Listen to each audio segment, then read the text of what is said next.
Emma Boissier, chef de la section laïcité et prévention de la radicalisation, au cabinet du préfet de la région d'Île-de-France, préfet de Paris.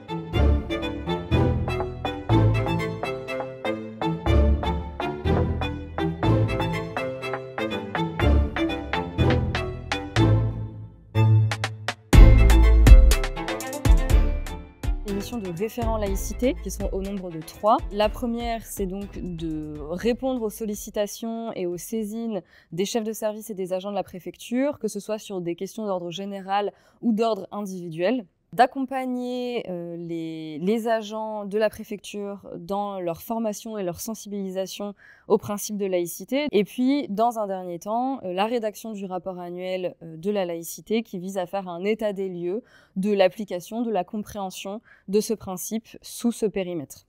Dans quel cadre, quel type d'événement vous avez l'occasion de former vos agents? Alors, principalement autour de la journée de la laïcité le 9 décembre, puisque c'est quand même la journée qui est consacrée à la promotion de ce principe-là. Mais on essaye tout au long de l'année, au fil de l'eau, de pouvoir programmer des événements de sensibilisation. Donc ça peut être des projections débats, ça peut être des représentations théâtrales, des flyers, des quiz qui vont être déposés au sein des espaces de convivialité au sein de la préfecture pour pouvoir sensibiliser au fur et à mesure les agents de la préfecture à la promotion de ce principe et surtout à la compréhension.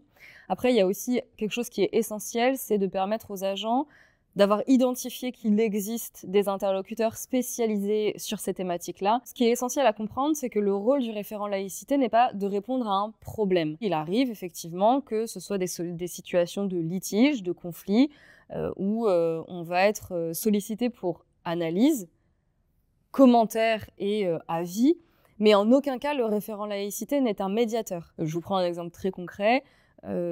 À la préfecture ou dans certaines préfectures, il peut y avoir souvent l'incompréhension sur les contours de l'obligation de neutralité des agents publics. Parfois, certaines personnes ont l'impression ou ont le sentiment que cette obligation de neutralité, elle s'élargit aux usagers. Ce qui voudrait dire qu'un usager qui se présente à la préfecture avec un signe religieux ne pourrait être autorisé à pénétrer dans les lieux.